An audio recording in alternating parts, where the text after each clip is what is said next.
हाय, मैं हूँ Kshitij and welcome to the weekend edition of Gullak. और मार्केट मुझे लगता है कि थोड़ा ट्रेंडिंग मूव में जाने वाले हैं बिकॉज लास्ट 4 वीक से अगर आप देखेंगे तो हमें अच्छा खासा कंसोलिडेशन देखने को मिला है around between the range of 23,800 and 24,200 on the upside.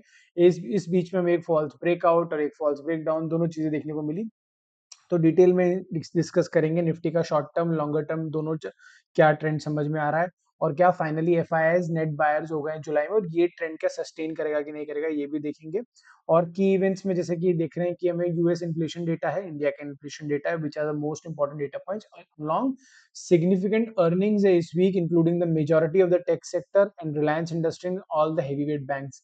तो इसीलिए बहुत सारी चीजें अलाइंड है चार्ट्स के साथ साथ। And in fact if you see the key trigger from the macro point of view or the domestic market point of view, earnings point of view और यूएस में भी काफी रिजल्ट्स हैं, तो सारी चीजें बहुत सारी अलाइंड है। सो लेट्स सी कि मार्केट में किस तरह से इस बार इंडेक्स का ट्रेंड रह सकता है। और एंड में हम एक चार्ट डिस्कस करेंगे जो कि नई चीज है कि कौन सा एक ऐसा चार्ट है जो कि हम वॉच आउट कर रहे हैं और ट्रेंडिंग चार्ट हो सकता है इन द कमिंग सेशन, जो कि ऑलरेडी ट्रेंडिंग है। ठीक है, so let's start from the Nifty's monthly chart for investors. Nifty के मंथली चार्ट से शुरू करते हैं फॉर द इन्वेस्टर्स के मंथली चार्ट पे कैसा ट्रेंड लग रहा है शॉर्ट टर्म के लिए और थोड़ा सा लॉन्ग टर्म एक क्वार्टर तक का ट्रेंड क्या समझ में आ रहा है। अगर आप देखेंगे तो निफ्टी ने जो मार्च में ब्रेक डाउन दिया था इतनी रेड कैंडल के साथ, बड़ी मार्केट ब्रॉडली उसी रेंज में ट्रेड कर रहा है विच सम्स की इंडेक्स कहीं भी नहीं गया है 2 से 3 महीने में और काफी टाइट रेंज में कंसोलिडेशन है और थोड़ा अपसाइड बायस के साथ इंडेक्स ट्रेड कर रहा है, क्योंकि इस बार जून का हाई निकलने की कोशिश हुई है और मई के हाई के पास भी मार्केट निकल चुका है।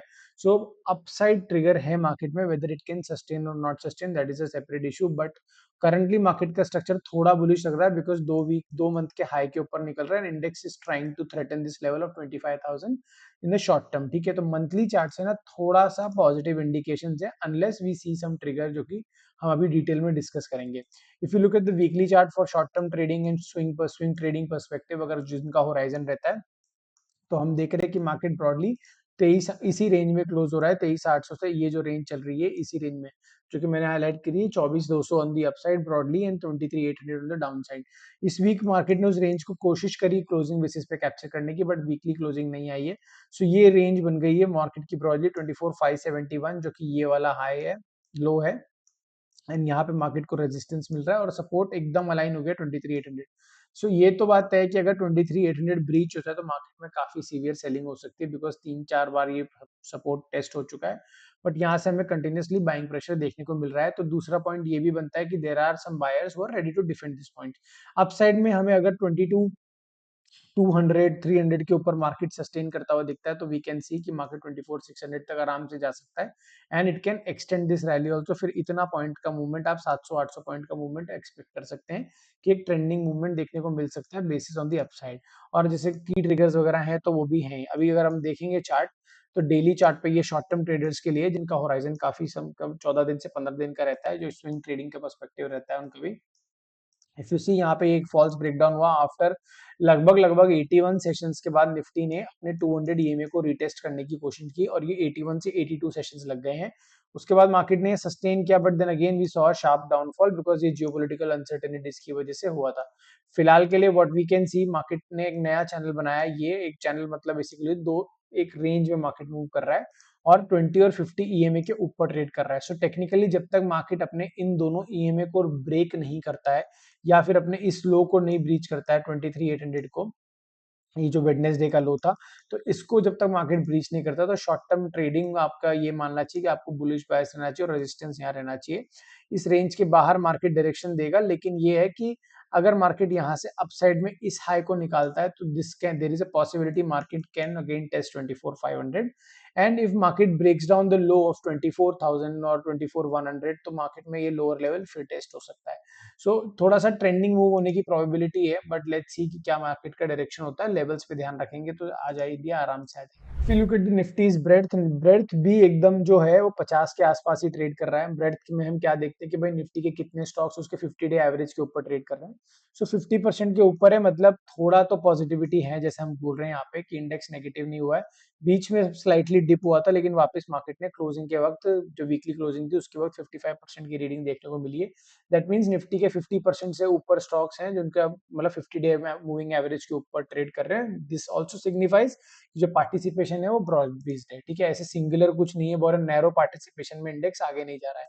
और इसका एक ट्रेंड हमारे पास सिम्टम ये भी है कि 36% है एडीएक्स की रीडिंग, एडीएक्स की रीडिंग 25 है। अब एडीएक्स क्या बताता है, एडीएक्स ये बताता है कि जो करंट ट्रेंड है उसका स्ट्रेंथ क्या है, ठीक है, ये ट्रेंड का डायरेक्शन नहीं बताता है। So if the reading is about 25 that means the existing trend has some strength. और इस केस में हम क्या देख रहे हैं कि भाई कितने स्टॉक निफ्टी के परसेंटेज ऑफ निफ्टी स्टॉक्स और एडीएक्स स्टॉक ट्रेडिंग अबाउट 25, तो यानी कि अपसाइड में मार्केट अगर सस्टेन कर रहा है 24,000 के ऊपर, 24,200 के ऊपर, तो ये हमें ये दिखा रहा है कि इस ट्रेंड में थोड़ी स्ट्रेंथ है, थोड़ी ही है, 36% ही है बट फिर भी है, ठीक है। सो लेट्स सी नाउ आगे ओपन इंटरेस्ट डेटा देख लेते हैं। ओपन इंटरेस्ट क्या दिखाता है, ओपन इंटरेस्ट हमें ये दिखाता है कि जो डेरिवेटिव्स मार्केट की पोजीशनिंग है निफ्टी की वो कैसी है। डेरिवेटिव मार्केट की पोजीशनिंग इंपॉर्टेंट क्यों हो जाती है, because along with the cash market FIIs और इंस्टीट्यूशनल इन्वेस्टर्स वगैरह डेरिवेटिव्स में भी काफी अपनी पोजीशन की हेजिंग वगैरह करते हैं, स्पेकुलेशन होती है वहां पे वो। तो इसका डेटा देखें तो 24,000 के ऊपर एक स्ट्रॉन्ग बेस बना हुआ है, यानी कि ग्रीन बार पुट बेस बना हुआ है। दिस मीन्स कि मार्केट को इस रेंज में सपोर्ट है। कॉल बेस देखेंगे यानी कि रेजिस्टेंस वो 24,000 पे भी है, 24,500 पे भी है और मैक्सिमम 25,000 पे लगा हुआ है, जहाँ पे थोड़ी अनवाइंडिंग देखने को मिली है।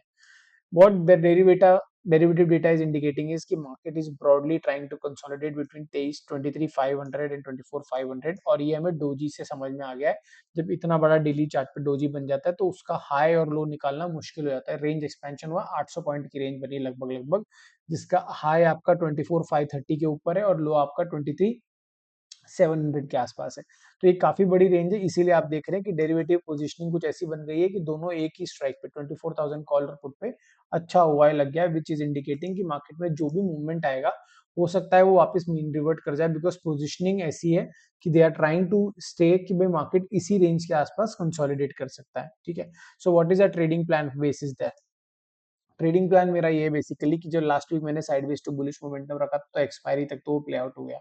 उसके बाद एक ही दिन बाद मार्केट में एक शार्प रिजेक्शन देखने को मिली, बट हमारे को हम एक्सपायरी तक का काम हो गया था। तो जो शॉर्ट टर्म ट्रेंड रहता है वो हमारा एक्सपायरी तक के लिए रहता है। मेरा अभी ये व्यू है कि 200 ईएमए के रिजेक्शन के बाद यूजुअली ना पहले टेस्ट के बाद मार्केट में एक रिजेक्शन आता ही है। तो हिस्टोरिकली कभी भी आप बैक टेस्ट करेंगे तो आपको दिखेगा जैसे ही मार्केट 200 ईएमए के पास आ रहा है तो एक पुल बैक आता है, वहां से सेलर एक्टिवेट होते हैं। Now whether they these sellers can provide follow through of that selling, ये देखना जरूरी होगा।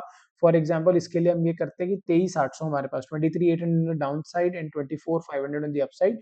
For the upside you can also take 24,300 levels also. So इस रेंज के ब्रीच होने पे हमें डायरेक्शनल फ्लूज मिलेंगे। So basis that we can plan a setup on a short term basis for an expiry.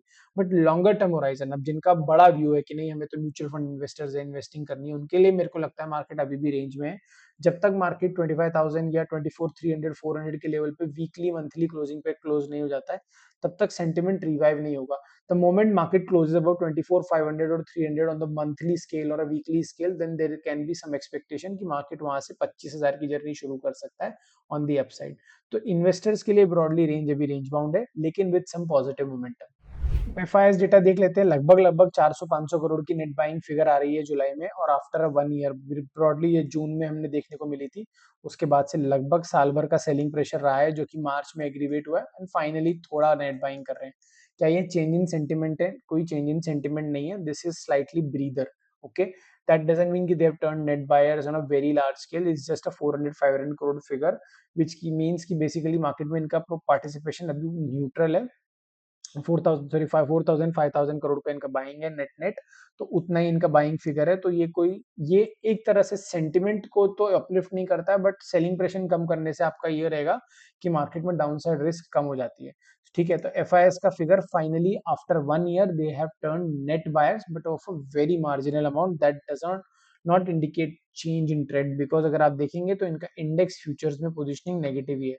अब इंडेक्स फ्यूचर्स क्या दिखाता है, इंडेक्स फ्यूचर्स ये दिखाता है कि भाई अगर ये शेयर्स को बेच रहे हैं तो अपनी हेजिंग कर रहे होंगे। हेजिंग करना इंपॉर्टेंट हो जाता है, बिकॉज इंडेक्स फ्यूचर से आप अपनी short short contract short position बना सकते हैं, लॉन्ग पोजीशन बना सकते हैं, जो आपके कैश मार्केट के गेन्स को ऑफसेट करती है और लॉसेस को ऑफसेट करती है, जो भी रहता है नेट नेट।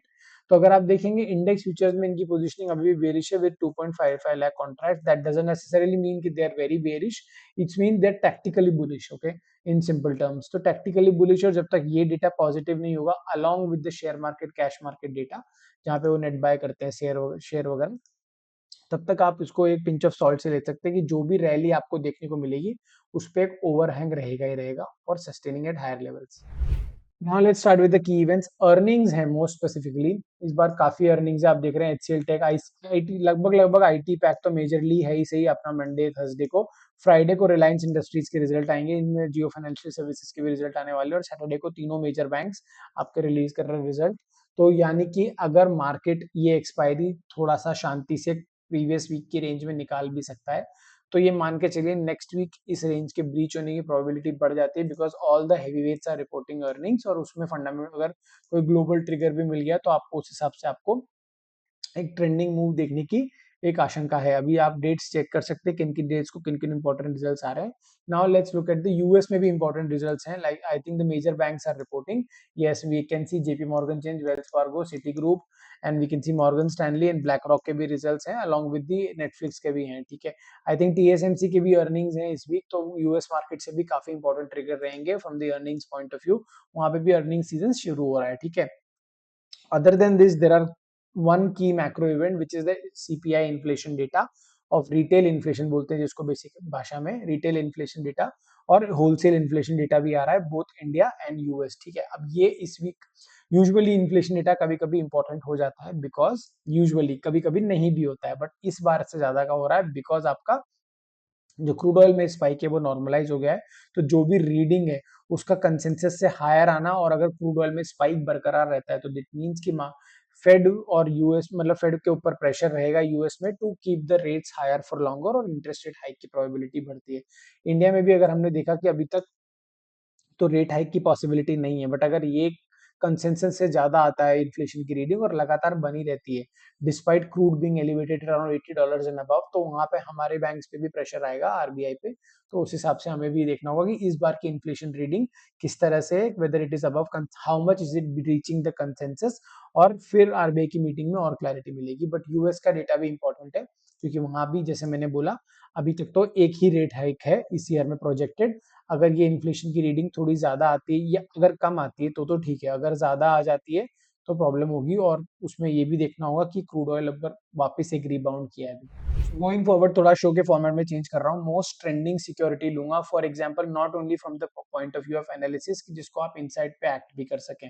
फॉर एग्जांपल जैसे इस वीक मैंने मेटा लिया है, मेटा में मुझे एक लगता है स्ट्रॉन्ग मोमेंटम बना हुआ है, और अगर मेटा में कोई भी पुल बैक आता है, unless this breaches this trend line जो मैंने यहाँ पे बनाई है, तब तक ये इसमें ट्रेंड सेंटिमेंट चेंज नहीं होगा, और यहाँ पे बुलिश थोड़ा सा एक्शन लग रहा है। Unless there is a change in something, कुछ आप बड़ा ही आ जाता है तो बात अलग है, otherwise the broader structure of Meta looks good.